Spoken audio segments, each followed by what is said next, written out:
silakan. Ya silakan. Kumpadaraku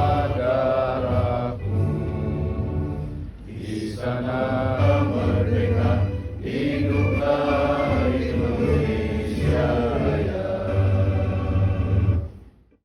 Terkait dengan langkah solusi ke depan, kontribusi gimana untuk Dokter Wida Ramdhani Tafdhol, silakan. Saya cinta agak sini. Boleh, silakan. Supaya tidak membelakangi. Siap. Ya, bismillahirrahmanirrahim. Jadi yang pertama saya ucapkan terima kasih atas undangan di forum pada pagi siang hari ini. Sangat bagus bagi kita umat muslim, terutama hari ini dengan tema berbicara bagaimana peran kita dalam menjaga keutuhan NKRI. Nah, di sini mungkin saya sekaligus yang mewakili Partai Umat juga berbicara sebagai kapasitas saya seorang akademisi, dosen yang mendalami bidang IT, khususnya AI yang kebetulan baru saja selesai juga. Berbicara tentang NKRI, saya mencoba melengkapi lah khasanah diskusi kita pada siang hari ini. Berbicara tentang NKRI, kita bicara tentang kesatuan, tentang kedaulatan. Sejauh ini ya, kita hidup di era digitalisasi. Jadi dari 275 penduduk Indonesia, 275 juta penduduk Indonesia, itu 215 juta diantaranya hidup di dunia digital setiap harinya dalam kurun waktu 7 jam 40 menit. Kita ini semua semuanya mengakses dengan internet, mengakses internet dengan HP. Kemudian belum lagi angka berapa lama kita mengakses sosial media dan lain sebagainya.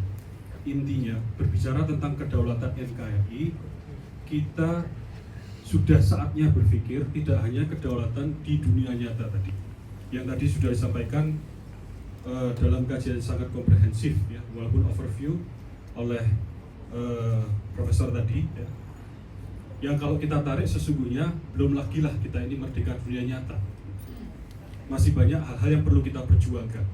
Tapi nampaknya dalam dunia digital ini situasinya tidak lebih baik. Kita perhatikan ini satu fakta yang saat ini terjadi. Jadi China itu ketika membangun proyek obornya One Belt One Road itu, jalur sutra tersebut yang sekarang diikuti 149 negara dan Indonesia masuk salah satunya. 2015 di rezim Jokowi itu masuk.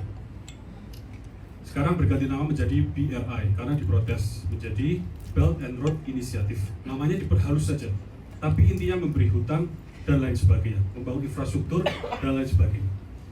Yang tidak banyak kita ketahui, di samping BRI tersebut ada proyek DSR, Digital Silk Road, Jalan Sutra Digital.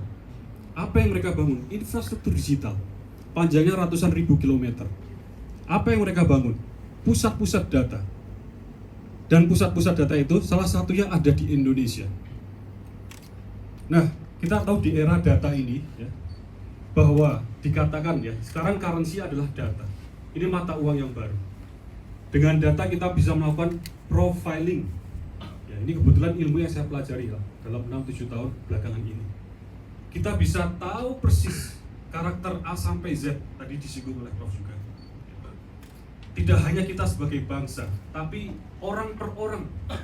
Bapak hari ini pakai baju apa, preferensi makanannya apa, kemana dan di mana, dan seterusnya. Itu semua bisa dibaca. Dan bayangkan pusat data China itu ada di Indonesia salah satunya.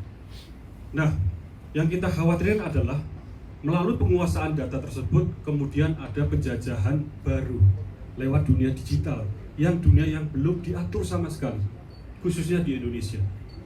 Adakah kita sudah mengatur? Hanya sedikit undang-undang kita yang berhubungan dengan dunia digital. Salah satunya UU ITE, itu pun dipakai untuk menarget orang-orang yang oposisi. Jadi akrobatik, pasal karet, perlindungan data pribadi, transaksi dengan media elektronik dan lain sebagainya, belum menjadi satu payung. Padahal China lewat DSR-nya sudah membangun infrastruktur yang sudah masuk Indonesia, dan infrastruktur tersebut itu pasti ada regulasinya, dan regulasi inilah yang dipaksakan oleh China. Dia berlomba-lomba dengan US dan Uni Eropa. Jadi ke depan ini yang menguasai data lah, ini akan berpengaruh. Melanjutkan tesis yang disampaikan oleh Ian Bremmer, seorang political scientist 2 bulan lalu di talk ya, di TED Talk ya, yang mengatakan bahwa yang menguasai masa depan bukan yang kita pikirkan. Kita berpikir barangkali ya, kalau lihat dari segi keamanan global, Amerika lah satu-satunya. Dari segi ekonomi, sekarang ada 2, dia sebut bipolar. Tapi yang orang lupa ya, dengan kemajuan teknologi, ke depan ini bakal menguasai adalah teknopolar. Yang menguasai teknologi. Dan bahayanya jika yang menguasai teknologi ini kemudian juga dikuasai oleh pemerintahnya, yang kita sudah lihat oleh China tersebut lewat pembangunan infrastruktur dan regulasi yang dipaksakan. Dan sudah terbukti lewat aplikasi-aplikasi ya yang merajai dunia ya, seperti ya saya sebut saja lah TikTok ya. Itu di beberapa negara sudah di-ban, sudah dilarang karena terbukti mencuri data.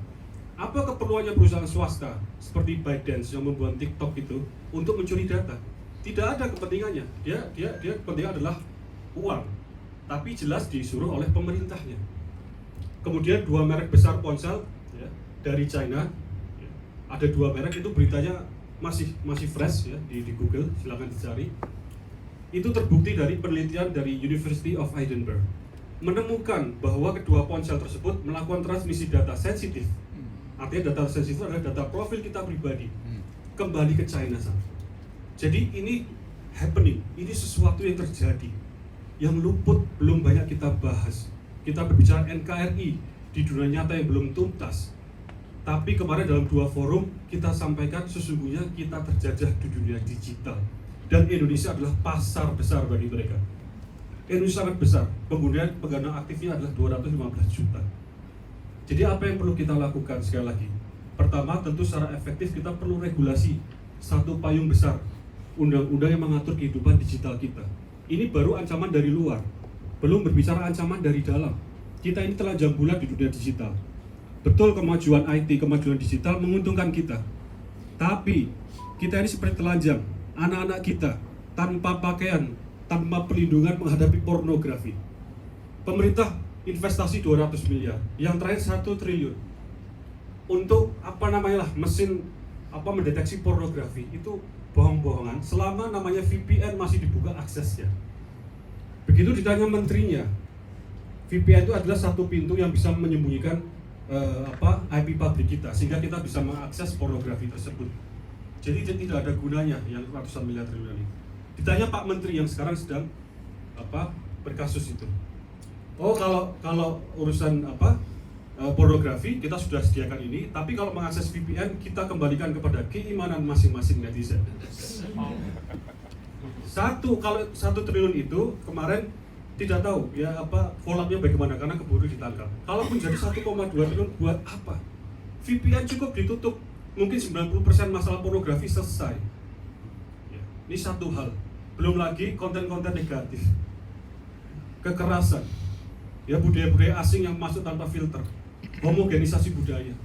Anak-anak kita sekarang melakukan hampir kabur pandangan terhadap norma baik dan benarnya.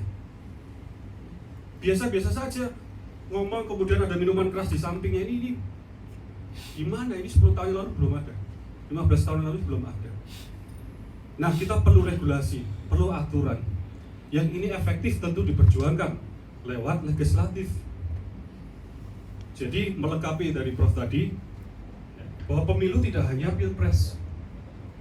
Ya, pemilu tidak hanya pilpres. Perjuangan umat Islam bisa juga diarahkan di pileg. Disitulah kita memproduksi, ya, membuat undang-undang atau memperbaiki undang-undang. Kita butuh satu undang-undang besar, satu regulasi besar yang mengatur kedaulatan digital kita. Tidak boleh ini, tidak boleh itu, boleh ini, boleh itu. Itu harus segera ada. Kita tidak boleh bahwa asing hanya sebatas ini pusat datanya, hanya boleh akses ini dan itu. Ya, kalau tidak, takutnya nanti kita terlambat. Ya, jadi ini sudah terlambat. Ya, ini supaya tidak ini Prof, tidak pesimis. Kalau saya mau jujur, ya itu mungkin bahasa profesor tadi. Terus sekali lagi kita hadir semua di sini memenuhi panggilan Allah. Ya, tadi dibacakan Qorik dengan sangat bagus. Wal takum minkum ummah yad'una ilal khair. Kita berhimpun untuk amar ma'ruf nahi munkar. Lebih lanjut lagi, al-amru bil adli wa nahyu anil dzulmi. Tegakkan keadilan, lawan kezaliman. Ali Imran 104 tadi diingatkan Allah 105. Karena tahu betul Allah karakter kita. Wala takunu kalladzina tafarraqu wakhtalafu min ba'di ma ja'ahumul bayyinah. Sulit kita bersatu. Dan memang dikatakan Allah tidak mungkin kita gunakan seluruh daya kita, seluruh harta kita. Tak mungkin kamu bersatu, akulah yang mempersatukan. Tapi tugas kita lewat Ali Imran 104 tadi, 105, membuka jalan-jalan ya untuk mengupayakan persatuan tersebut, ya kemudian untuk amar ma'ruf nahi munkar, termasuk al-amru bil adli wa nahyu anil dzulmi.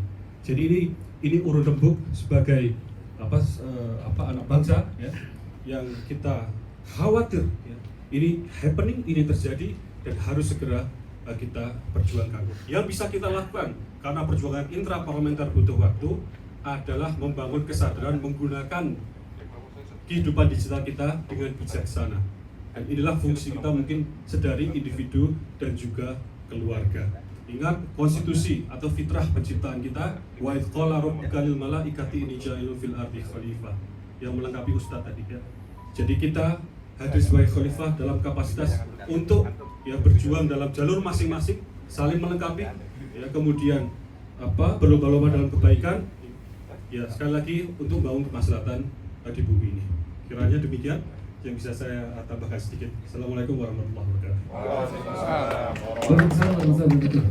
Baik, ini sepertinya menjadi menambah permasalahannya. Kita nggak hanya dijajah di dunia nyata, ternyata dijajah juga.